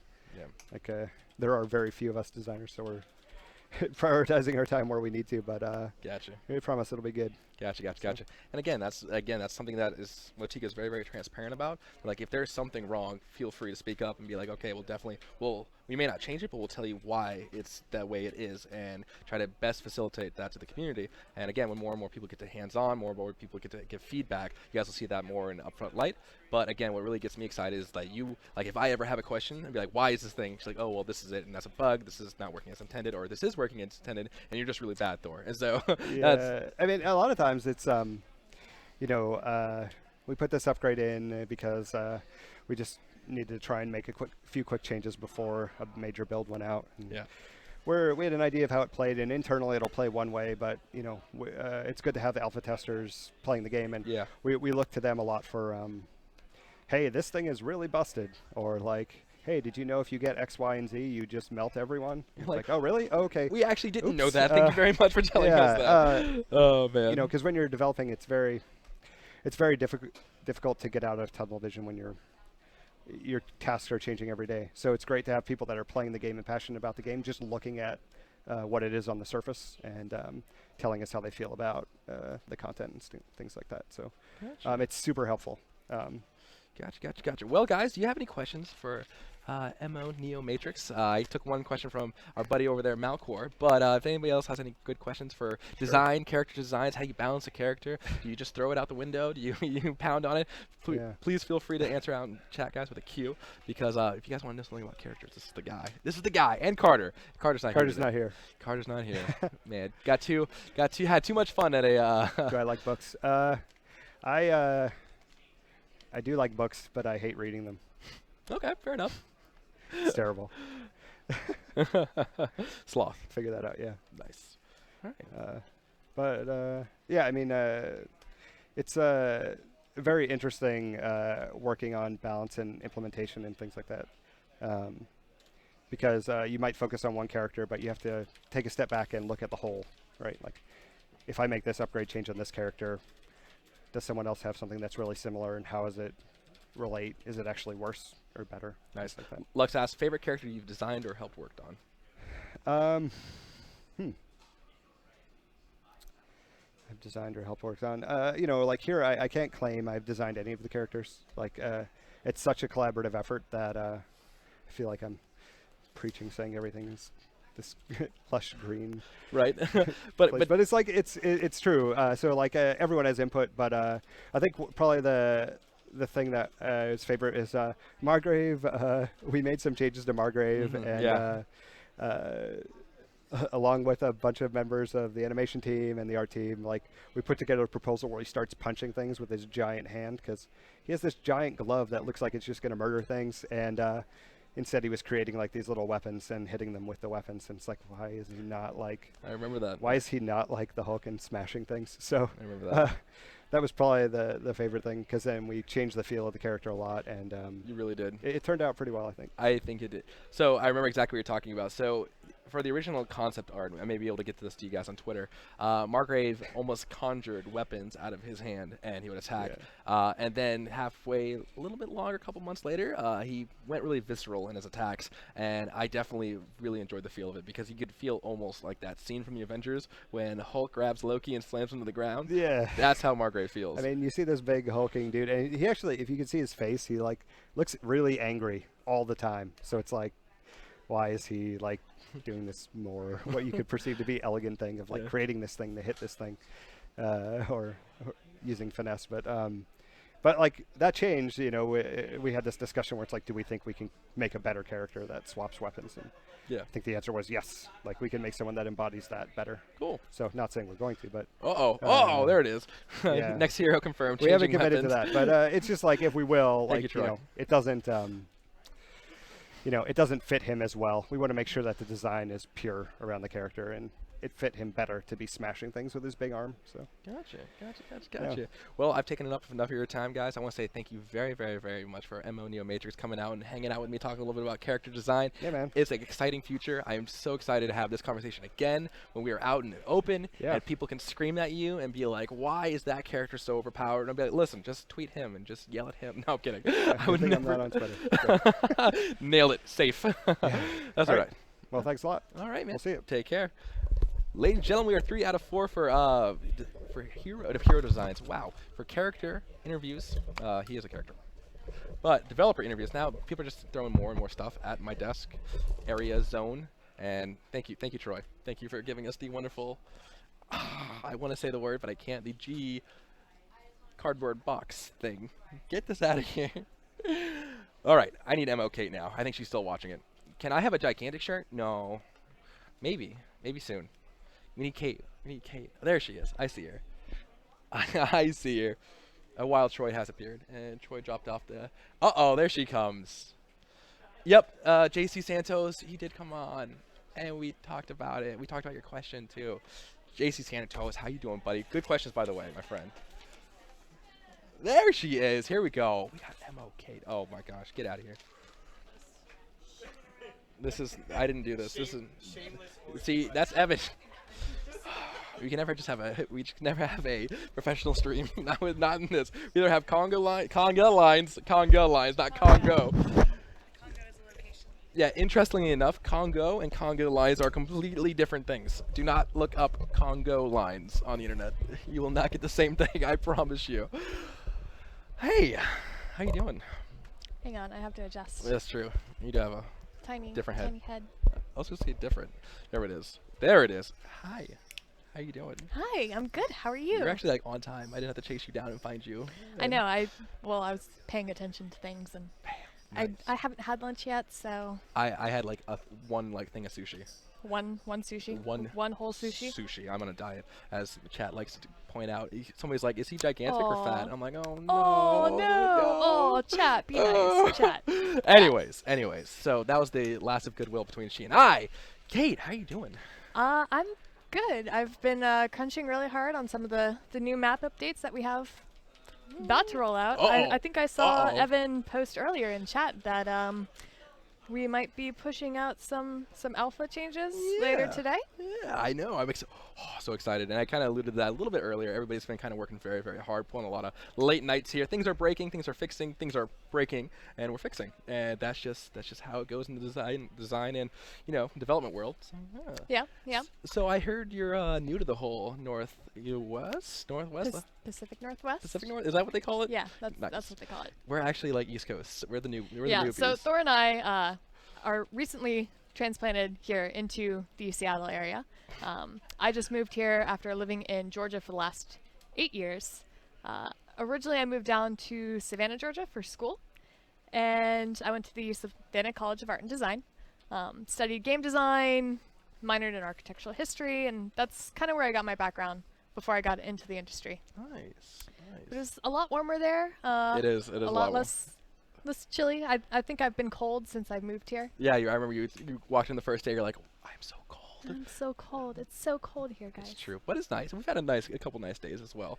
The sun will come out. Everybody will come out of their hidey holes, and they're like, the sun. It's so nice. Yeah. Yeah, when it's sunny here, it's amazing. And Absolutely. driving into and home from work, you can see the mountains in the background. It's just very pretty. Yeah, Very pretty. We had to take a company photo, and it was actually sunny that day. And then all the developers got out of our studio dungeon and walked outside, and it was like light shining on vampires. Like, into the sun, it burns. It was absolutely fantastic. Absolutely fantastic. So, Motiga is at Seattle or Bellevue, to be completely. Bellevue, technically. Technically, Bellevue. Technically. Yeah. Just- yeah. Just technically. Yeah. So let's talk a little about you. Where did you come from? You came from. You said you came from Georgia, Atlanta. Yes. Where did you work before? So so after graduating, actually just a little bit before graduating from college, I got hired at my first industry position at Hi-Res Studios. Nice. So many people in chat know me as Hi-Res Kate, formerly. Toomey continues calling me Hi-Res Kate. That's wrong. Toomey's playing Diablo. Toomey not even listening to me, insulting him. Yep. Now I'm insulted That's- that he's not insulted. That's why he's an intern. Huh. Well. Okay. So I started there right after Hi-Res had shipped Global Agenda, Mm-hmm. and I came in just after that. So I started working on PVE levels, kind of refitting that and making more. I also started doing more of the PvP levels, Gotcha. and I would take PvP levels that other level designers had previously worked on, and I'd start doing bug fixes and Yeah. adjustments for Gamut. gameplay flow. And hey, this kind of sounds familiar to what I'm doing right now. A little bit. Just just a tidbit. little. Just a Nice. little. I gotcha. So I did that for a couple years. The last big patch for Global Agenda that I worked on was the last open zone patch that we did.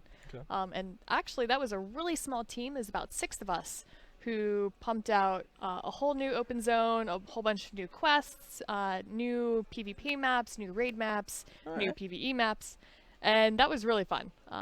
Lots of late nights on that because, again, only 6 of us. Gotcha. Everyone else at the time was working on either Smite or Tribes. Okay. So after Global Agenda wound down, then I started focusing more on the Tribes community. I did. I hear you have a little bit of a following over there. Yeah, I do love me some Tribes. Some Tribes is Nice. very, very close to my heart. Gotcha. worked on the arena maps, a lot of the TDD, I understood you.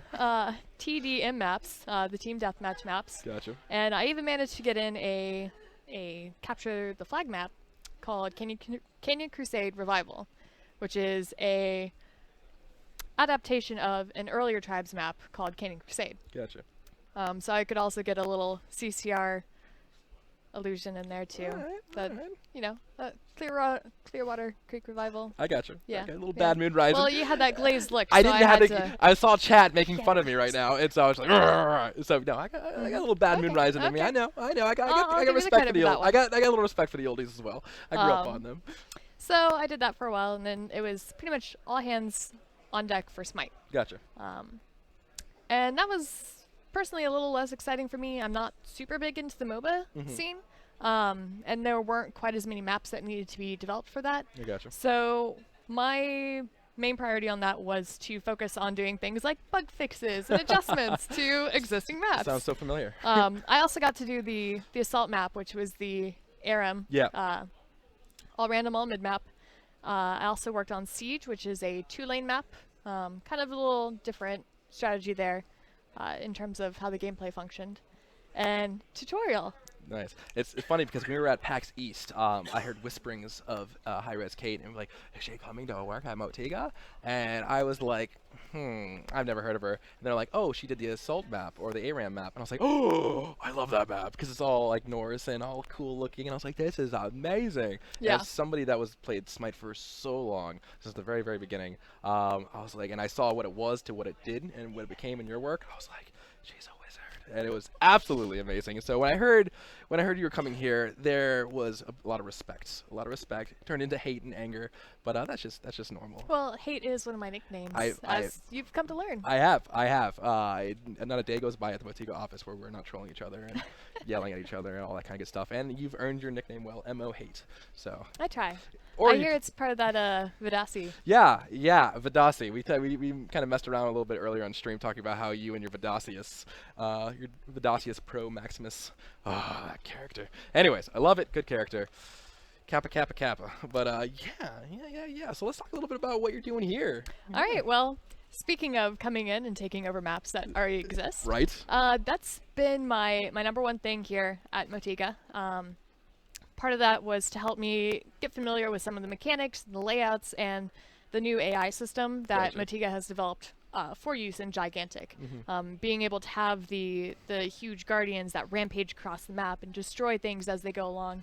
Gotcha. So it was really good for me to be able to pick up on a map that existed and kind of pinpoint some of the issues that it was having with flow. And then make Tomas a living hell nightmare. Oh yeah. So my first week here, I kept turning around to Tomas, who is one of our amazing environment artists. Yeah. And I was like, hey Tomas, if you didn't pick up on it already, I'm here to make your life miserable. Oh man. So poor Tomas had to deal with me coming in and changing everything like right off the bat. So I've been working on that. And again, that's been a really good way for me to learn some of the more proprietary things that Motiga has done with the Unreal Engine. Yeah. I'm actually wearing my Unreal shirt today. Look at Hurrah! that. Boom. 1995. So we do use the Unreal 3 editor here at Motiga. But everyone tends to make adjustments that they need for the gameplay styles that they're working on. And I'm still having to go to Nick and be like, hey, the AI is not doing anything that I would expect it to be doing. What do? Running into the map. I've seen some of the fun and little shenanigans. What are you doing in the middle of the map, Cerberus? Go back to your home. Yeah. I've seen yeah. that. That's been pretty fun bugs going around. Thor keeps coming over to me and being like, so what you working on? I'm all like, this thing isn't working the way. It's really exactly like that. Yeah. And I'm like, okay, I'll go back to my. Yep. Okay, bye. Thor tries to come over and be all chatty and happy with me, and I'm just like, I'm grumpy. Map's not doing what I want the map to do. Blah. It's true. And then Tomas is like sinking really low in his chair. He's like, great times. Great times. Yep. Awesome. Well, I'm gonna play the B-roll from Canyon V1, and that way people can get like, oh, well, that's what Canyon actually looks like. That way they're just not making it up in their heads. Yeah. Boom. Let's go ahead and here. Please play B-roll. Here we go. There it is. Ooh. And before it's super freaking loud.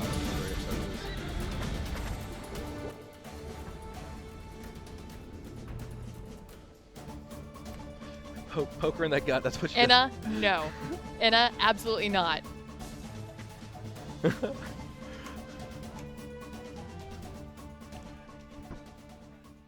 Nice. So that was a quick little B-roll footage of what Canyon is and what people got to really play at PAX South and PAX East. And the overall reception of Canyon, that was really fun. Really fun. It was kind of very narrow in the sense. There is 6 points on the map. But since you've gotten in, you've done some fun shenanigans with all that. Yeah. So, a lot of people, I think, especially new players, like Canyon because it is a smaller map. It's a little bit less confusing and less complex, especially strategy-wise, than Mistforge is. Mistforge is more of the iconic map that everyone else really sees whenever they're looking at gigantic footage. Yeah. Canyon has a lot more of an ARAM feel to it, so it's more one lane, has a lot of singular points, and all the gameplay seems to funnel right back into the middle. Please don't poke my dimples. Nice. Can confirm high res is full of dimple pushers. Nice. Nailed it, high res. All right. So, one of the things that we did notice, though, was there got to be a lot of stalemate during the middle of the matches. People would take their Vista points, which are the 2 middle points, and kind of just sit on that and protect their points and not really go after additional points. I can't look at chat right now because I'm instantly thinking of Austin Powers scene where he's like, guacamole. Oh, okay, sorry, go ahead. About the stalemates. Look, Inna, look what you started. Look what you... Thanks a lot. Nice. So, the stalemates. So the stalemates, and some of the things that I was tasked with when I first got here, apart from learning all the new tech and systems and blah, blah, blah, was to fix that aspect of the gameplay. Gotcha. So one of the things that I started doing was to... Oh, yeah. Boom. Segue. Yeah. So... Did it do? Yeah. Oh, it did. Okay. It did. It did change. Sorry, I'm slow. No, it's okay. Oh, hey, look at that. We have... Thank you. We got pizza? Thank you so much. We got pizza? Whoa, I streamed last time and didn't get a pizza. Now because she's here, we get pizza? This is actually a gift from Getting Drunk Alone, who's watching the stream. Oh, look at that. Thank you, Getting Drunk Alone.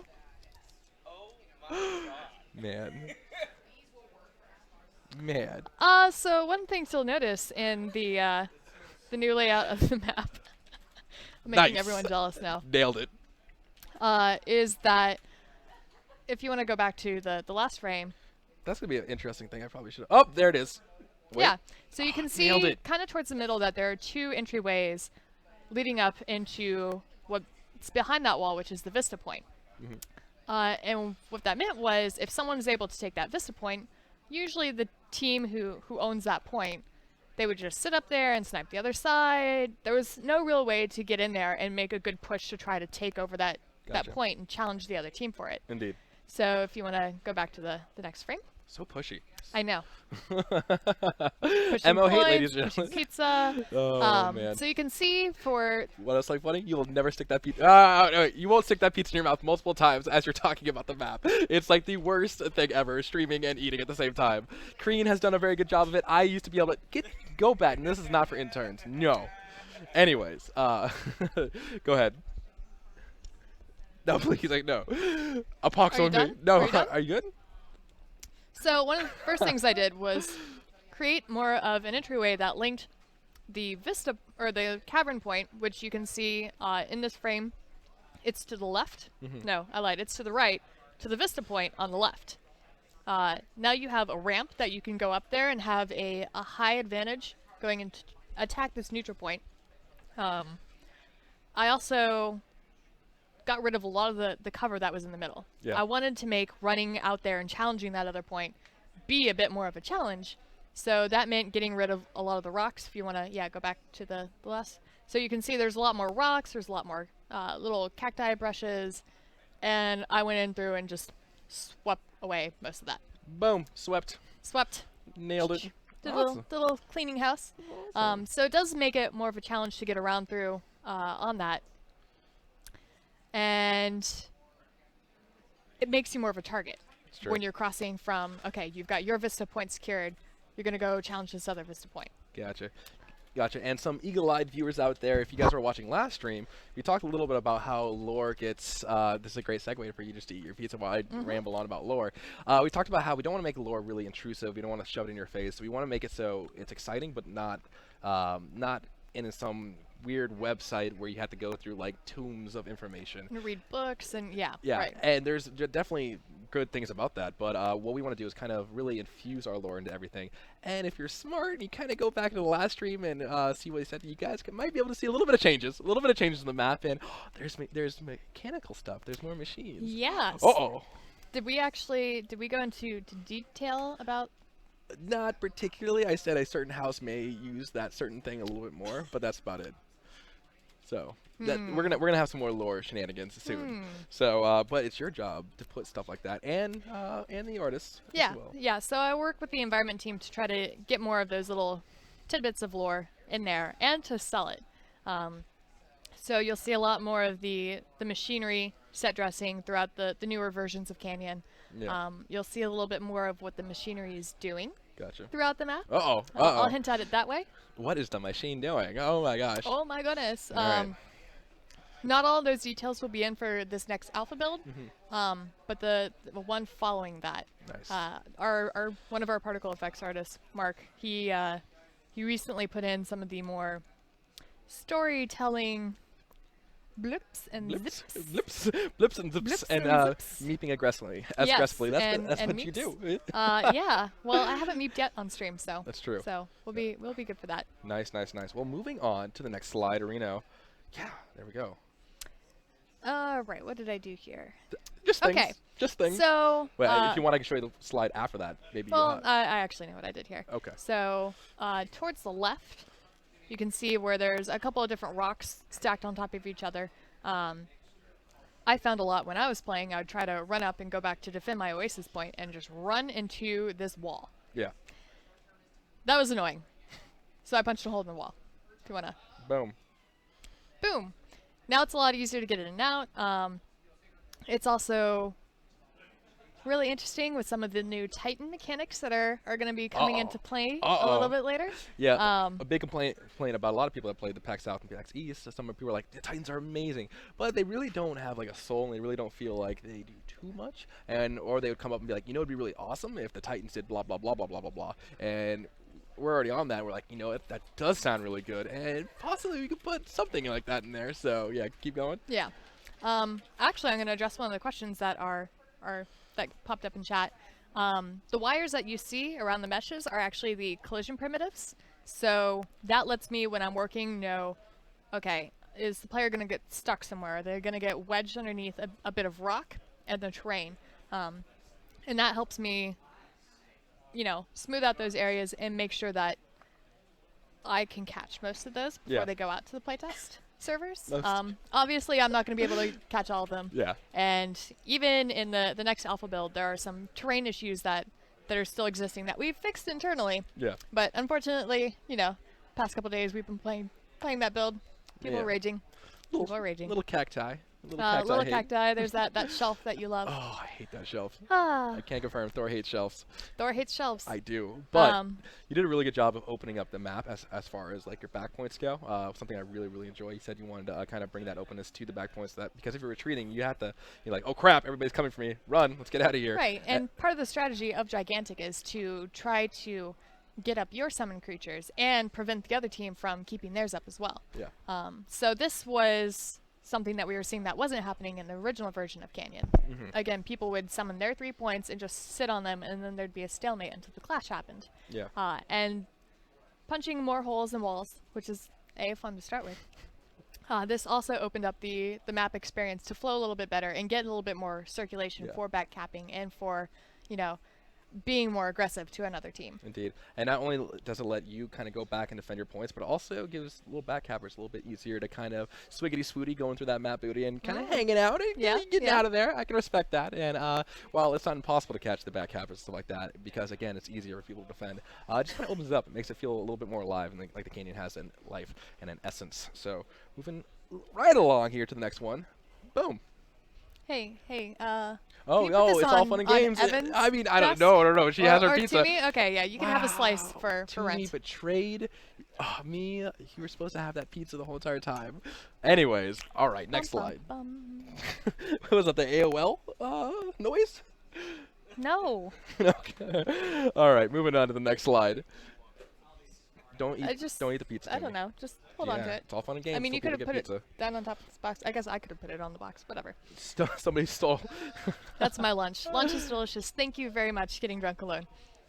Nice. I have super Oh, jelly. I guess lunch is going to be lunch for everyone now. Uh-oh. Hmm. Uh-oh. And somebody knows how to get some keys. Whoa, I'm teasing. Oh, Uh-oh. oh, okay, okay, yeah. I'm sure we can arrange something. Oh, man. And before, there's just pies everywhere. Nice. So, yeah. This, It's a pizza pie. What did you do here in this slide? In this slide, okay, so a couple things. This is, again, going back to version 1 of Canyon. Did a lot. You can see, again, the two openings on the side that led out to pretty much a drop-off on Yeah. the end of that cliff. There's also a bridge that goes over to pretty much nowhere on the right side. A brick wall. Yeah, just, a big wall. And so in version 2, you can see I opened up that one wall on the left. I made it one big singular entryway, and that leads out to the ramp that goes down into the enemy cavern point. Yeah. You also see that we did a lot more terrain smoothing, so it ramps up very nicely. There's less of a shelf that you were kind of tripping up trying to get over. I've also expanded on the right side. I punched a hole in that wall too, Nice. and that is now a new sniper perch. And that's partly too because I'd gotten rid of the other sniper perch on the sniper perch on the other side of Gotcha. that that vista point. Now there's a little bit more effort into getting to that sniper shelf. It also gives you more of an incentive to challenge the other team for their vista point. Yeah. That sniper shelf gives you a nice line of sight down towards the enemy guardian. You can be able to call out to your teammates if people are running up that lane, Yeah. which direction they're going, to be prepared, to maybe fall back. Yeah. So again, trying to help with the flow of the map and give reasons to challenge the other team for their points. And something I really like as well, that Vista point, while it's a huge boon to your team while you have that point, what I like to see is when you do get a push and that your Titan rampages across the map, a sneaky Amani's can get up there and then nail down the wound from that point. And so it's definitely something that kind of opens up the map too. And as good as it is to have on defense, if you can manage to sneak that away from your enemy team on offense, oh, it's such a nail in the coffin. And you're just like, where's the Amani at? And you're like, oh, she's in the basket on top. And you're like, oh. Right. And it's been really fun too, even if the other team still owns their Vista. When we know we're about to get the rampage going on, our Amani will call out, hey, protect me, I'm going up to the shelf, distract them while I get the wound. Yeah. So again, being able to work with your team and being able to realize and understand the incentive of, even if we don't need to take this whole point, there's a very vital aspect of it that would benefit our team. Gotcha. Yep. Definitely fun. Uh-oh. Uh-oh. Uh-oh. What does the P stand for? Uh-oh. The P is actually a path pylon. Path pylon. And More that's for pylons. We need pylons. more. We need more pylons. Can't confirm. Nice. And that's for NavMesh. That means some of the player pets like Circador with Ashlyn can navigate around the environment without, being spawned and just sitting there and floating like his ghost daddy Gotcha. Gotcha. doesn't know what to do. Nice. So this is map version 1, and you do see a little bit of technology in there. Yeah. So let's see. What's the next? Yeah. Okay. Yeah. So the reason why I put this slide in here was to sort of emphasize one of the other visual changes that we're trying to do throughout the map, and that's to emphasize the different points. So this side is a lot more cooler colors, softer, a lot more lush with nature, whereas on the other side, this is a lot brighter, warmer, more aggressive tones, has all the machinery, that unnamed house. Yeah. No, we named it. We did. We did name it. Okay, so this is the Tesserus side. Bam. And the Tesserus has installed a lot more of their machinery on this side, so it's a little bit less nature driven. And again, with the colors, we're trying to make it a little bit more visually distinct Yeah. on which side you are. Gotcha. And we're still making adjustments and progress on this map. I fully expect us to be able to push that a little bit more. Cool. That's been another thing that Poor Tomas has had to deal with. Poor Tomas. Nice. Poor Tomas. I showed up here. I'm like, hey, Tomas, so this is pretty much your map. Yeah. It's mine now. Oh no. I'm gonna change all the things. Mo hate. You know, to be fair, he has kept things in there. That's his. Yeah. The, Yeah. the whale. That's the whale sound. To Oh, me. the whale that you didn't notice. To be The fair. whale that everyone else noticed except for you. So some people, when they're playing the game, actually have to play the game. They don't have the time to go whale watching. I'm not in New England. I don't have time for whale watching. What is this whale watching business? But it is cool. It is a nice, really effective. When I did get to see it, I was like, oh, there is a gigantic whale in our game, and I didn't notice. But A gigantic whale. yeah, I don't even do these. I'm not good like that. Bam, bam, bam, bam. Why not Zoidberg? That's true. Why not? Ooh. Oh. All right. Well, ladies and gentlemen, that is the end of those slides. However, I definitely want to kind of get in a little bit of questions as far as just level design in general. So coming to the studio, and you've seen kind of the makeup now, you see you've gotten your foot in the door. What are you excited about in the future, making maps and all that kind of shenanigans?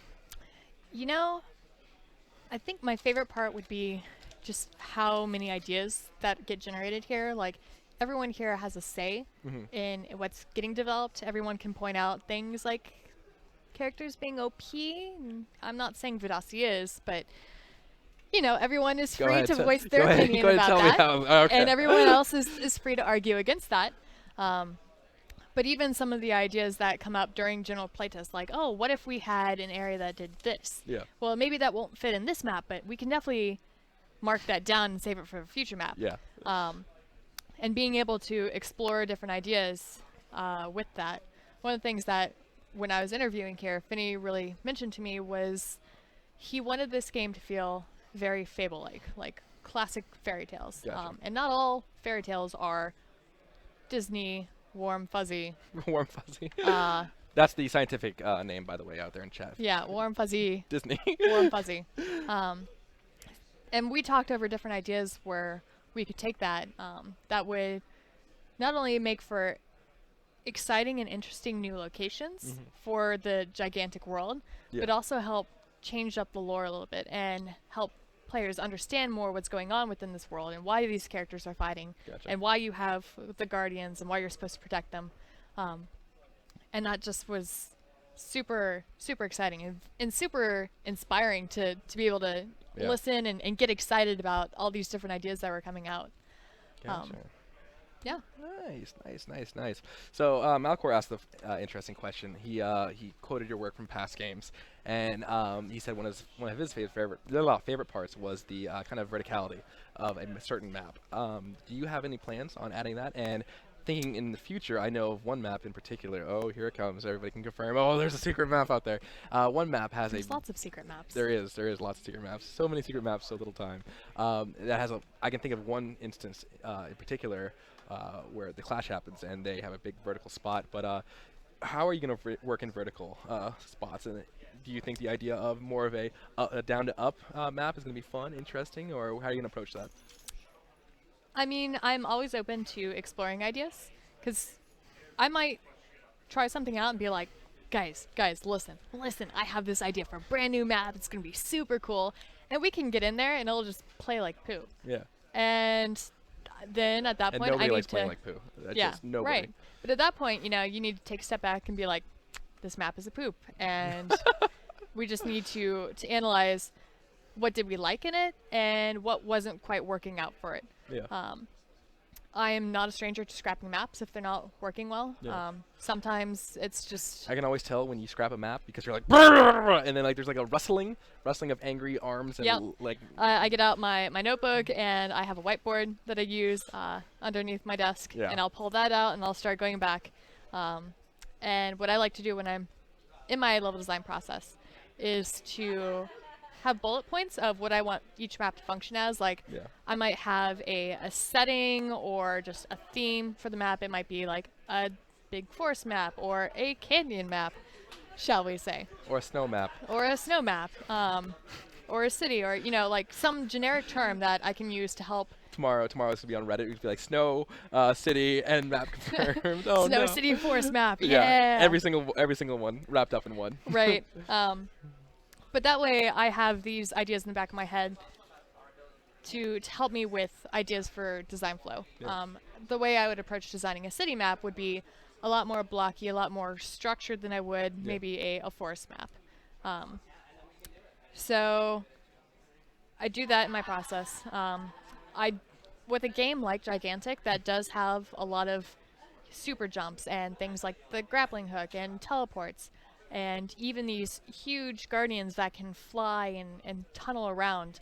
Gotcha. I definitely see us experimenting a little bit more with verticality. I believe that was Malkior who asked that question. Yeah. And he's probably referring to the first PvP map that I made for Global Agenda, which was Toxicity. Toxicity had a main level of gameplay, and then it had these tunnels, like these sewer tunnels underneath that you could jump down to, sprint across to the other side of the map, and then hop back up onto the main level, and then gank the enemy team. Okay. So I may have been considering that idea a little bit. Nice. So yeah, we'll see a lot of that. You know, it's funny. On last week's Reddit post, somebody was talking about the Unreal Engine, and because you work with Unreal so much, you even have it on your shirts. Do you like the Unreal Engine? You can be honest. Do you? I do. I really do love the Unreal Engine. The Unreal Engine just has so much power and so much flexibility to it, which they've even expanded on in UE4. And being able to set up as a level designer, even without programming coding support, I can be like, hey, I want this event to trigger after this other event happens. I want when players destroy this wall, this other thing opens up. Gotcha. I want to avoid the Nerf darts that are flying throughout the room. I could do that with the trigger. Kirby will save us. Kirby will save us. Kirby will save us. Oh, there you go. You got one. You got a nice one. No pizza for you, Evan. No pizza for Evan. But yeah, the Unreal Engine 3 has just been one of my favorite things to work in. Nice. Especially the scripting language that I use as a level designer, Kismet, gives me a lot of opportunities to do things like the Kismet. Kismet. That's something. Kismet. That's interesting. Have you never heard of Kismet before? Well, have you ever heard of? I don't know. That was a things? great comeback. I don't. Streaming doesn't have super high level like crazy words to use on. You know what? Have you heard of? Yeah, you have heard of everything that I use. Okay, I'm done. Moving on. Yeah, I've never heard of Kismet. Kismet sounds like a name. I like it though. Okay, well. So you your should- coding language of Kismet. Yeah. And that's what gives me a lot of power to do things like during the Clash now in Canyon, we change the color of the fog and we change the color of the sky and we make it a lot more dramatic. Gotcha. Or at least we're starting to make it a lot more dramatic. We're going to push that more as we continue to work on the map. And we'll also carry that through to other maps as we expand the Gigantic universe. Gotcha. You know what's frustrating, guys? I'm going to come up with a comeback and it's going to be like 4 hours from now. Kate's going to be leaving to go home and be like, and that thing. And she's going to be like, what? And she'll know, though. She'll know now. So. No, I'm just going to stare at him, shake my head sadly. I am the worst at comebacks. My brother was the good one at comebacks. I would be like, and potato. And that's all I got. So nice. Potato's a valid argument. I mean, I've stretched that argument for days on my end. Nice. So, what is the best thing about working for Motiga? I gotta ask you that. Is it killing everybody in playtests? Well, that is very satisfying, I have to say. I don't know. They have this really awesome coffee machine over there in the corner, true. and I can have a mocha latte whenever I need caffeine. April Fool's Day, they might have told me that it was voice activated, and I might have tried to get it. Oh, I wish they had that filmed. It was bad. It was bad. Any chance that Gigantic might incorporate weather effects in its maps? Say that again? Oh. Any chance Gigantic might incorporate weather effects in its map? I feel like we definitely could.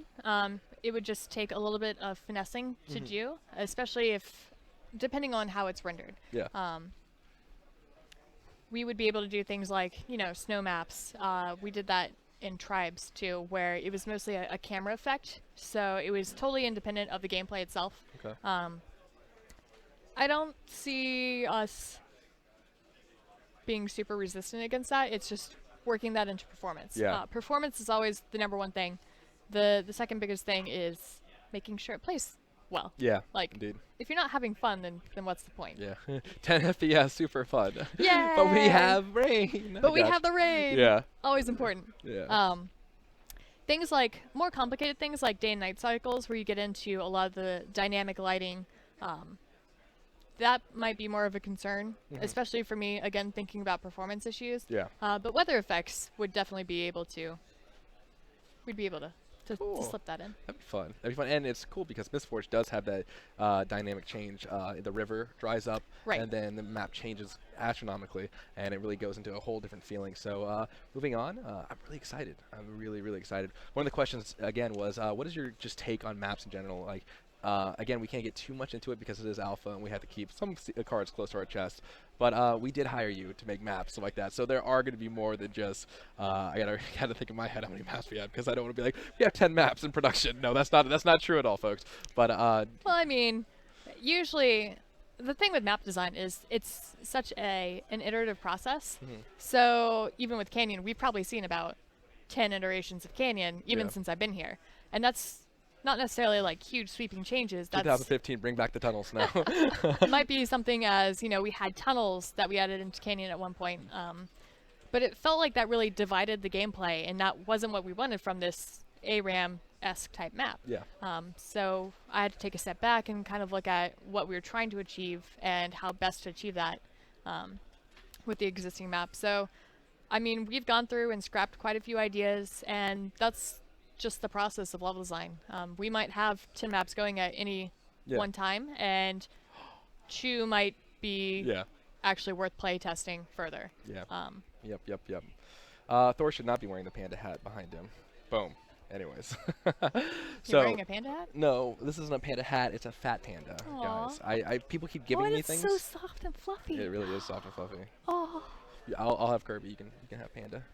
Boom. who's this? I'm stealing this now. I think it's Kaboom's. Rest in peace, Kaboom. Kaboom's not feeling well, guys. So if you guys sorry you're feeling bad, I know. Kaboom, I think she's but watching this is us. mine now.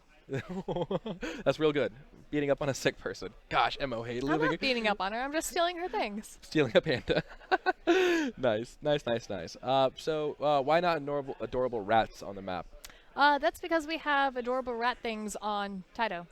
That's true. We do have, who could actually make up Taito in general. Like the big question is Taito just made up of smaller little guys on The little stilts? ferrets? Yeah. Yeah. little- I would believe that. I think Fang, like multiple fangs holding up sticks. Any other question, guys, when it comes to maps? Because Kate's your girl.